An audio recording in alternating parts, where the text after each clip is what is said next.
There is literally nothing like free fall. When you exit the airplane, all you're thinking about is the beauty of the moment, just being there and being present in the sky. It's an amazing escape for those 60 seconds. Sometimes things just haunt us all the time. We lay in bed at night with things we can do nothing about. You leave an airplane, there's nothing else but that moment that you're in, being present in that moment.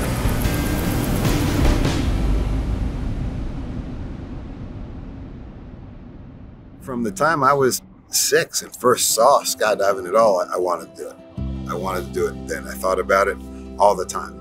But I had to wait till I was 18 because you're not allowed to learn to skydive until you're 18. And I remember just climbing out of the plane, just looking back in at the jump master and him yelling, "Go!" I'm thinking, no, I'm not going. I can't do it. Almost frozen, standing there thinking, I want to climb back in.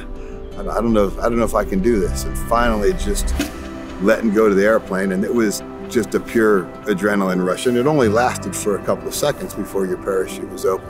And I remember I landed from that, and it was incredible, but it wasn't what I wanted to do. I wanted to free fall.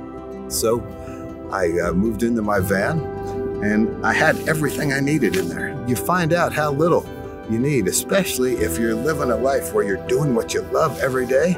You don't need much. I felt like a rich man living in my van. It was great. And I'd wake up to the sunrise in the desert every morning, get up and start skydiving and start training. I had taught James to jump when he was 14. You know, I'd known him since he was 8.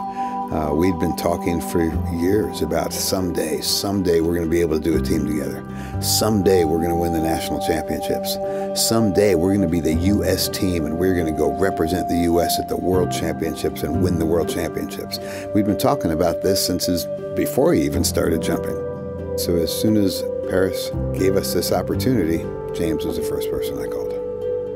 It was the dream come true. I was really, really living my dream.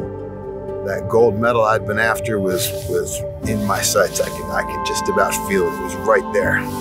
Every day was fantastic. You know, couldn't wait to get out of bed in the morning and go to work. It was work. I was going to go meet some of my best friends and push ourselves to new heights in the sport that we love the most at the best drop zone in the world.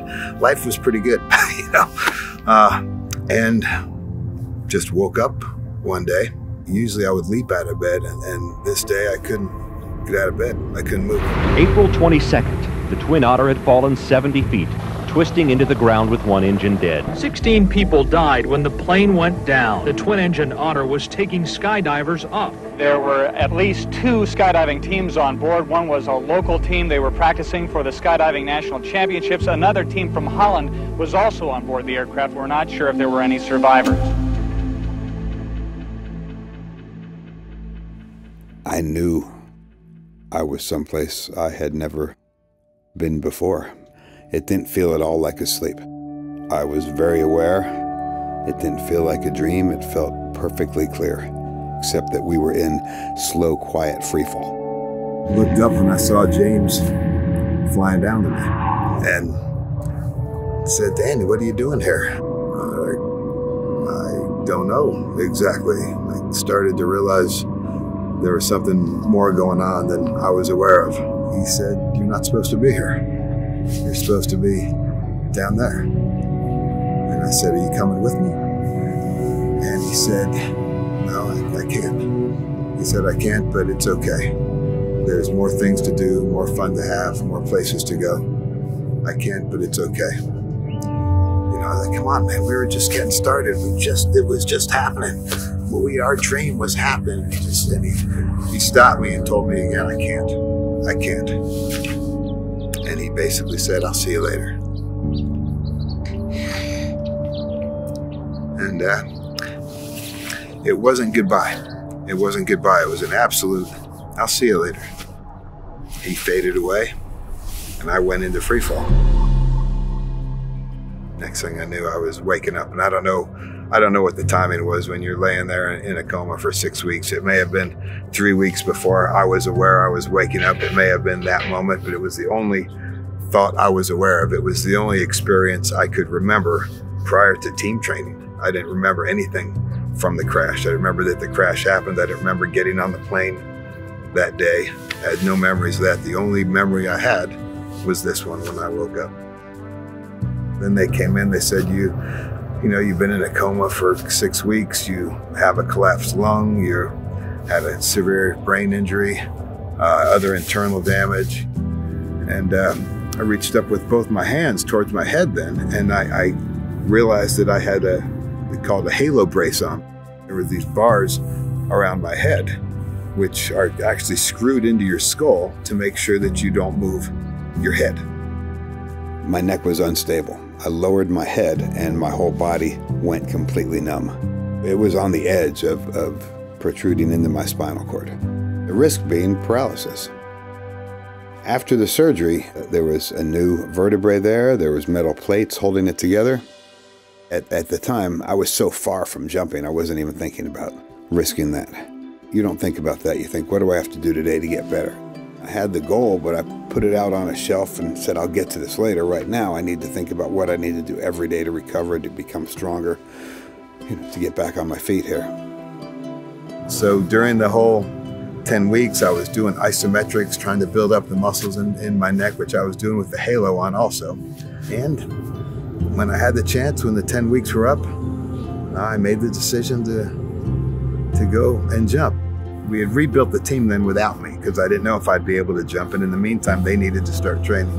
So we had replaced me on the team, but there were several days I would go up in the plane with them so I could look at the video with them. I was kind of coaching them.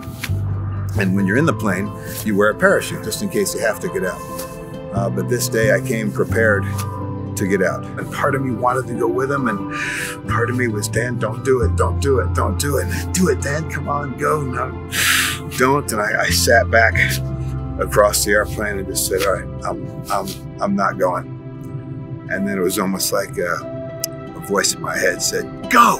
And I just shot out the door. And as soon as I left the airplane, it was like being back home again. It was like flying free again, and I just flew down to the team and basically gave them a FreeFall hug and started jumping again. Doctors told him he might never walk again, but Dan Brodsky Chenfeld fought back and won. This week, he's taking part in the U.S. National Skydiving Championships at the Paris Valley Airport. 35 seconds to get in as many maneuvers as possible, and the inters must be correct as well. So during the meet, I think I may have done half the jumps, which felt just amazing to be able to actually be competing. You know, it's just 6 months after the accident. There's nothing more powerful than having a dream. Nothing more powerful than having something that just motivates you and inspires you. But dreaming doesn't get you anywhere. It's the work towards that dream that gets you there.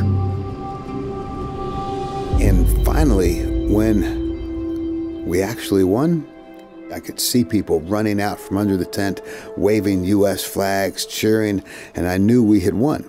There was a big celebration out in the landing area and champagne being sprayed everywhere, and it was great. The victory itself was the icing on the cake, and it was far better than losing, but it was almost a little bit of a disappointment. It took winning to discover that it wasn't all about winning. I was like, wish I'd known this before. After winning, that was really discovering that, man, that wasn't what it was all about. Having the goal of winning was what it was all about. Having something you wanted so bad, you were so passionate about, you were so driven towards, that would make you work that hard, overcome whatever obstacles were presented, is what it's all about. I still love it, man. I love it. There is not one time I exit the airplane and don't think, oh, this is great. It's just psycho stupid, but I still love it as much as I ever did. And I love every jump I make with whoever I'm doing it with. I love jumping out of airplanes and flying. It's still the most incredible feeling and experience, and as soon as it's not, I'll stop, but it is. I don't know, it's messed up. Peace. Bye.